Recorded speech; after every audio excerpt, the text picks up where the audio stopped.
Sleepaway camp has been opened again after umpteen years. Whether this is supposed to be the same camp, I'm not sure. Although reopening a holiday camp, where the previous staff and holidaymakers all got butchered, doesn't really seem to be a big deal in these sort of films.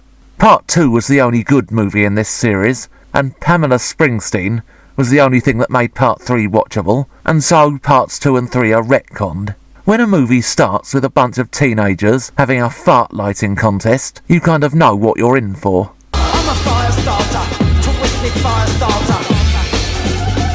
Anybody familiar with slasher movies will know that irritating teenagers are a fact of life, but the characters in this movie aren't just irritating, they're quite honestly repugnant. The most unlikable people imaginable, and spending a movie watching them doing obnoxious things to each other really is an absolute chore to sit through. The only distraction is the occasional, not very impressive murder. There's a scene in which a man has his penis pulled off by a fishing line. And you shall have a fishy on a little dishy. You shall have a fishy when the boat comes in. This scene is clearly supposed to be funny, but it just drags on and on until you wish the killer would get on with it.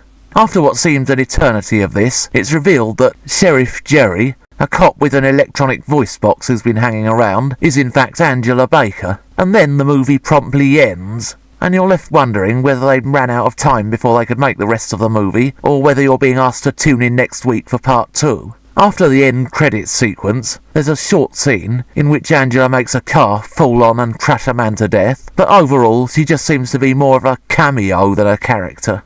Deeper in the dark.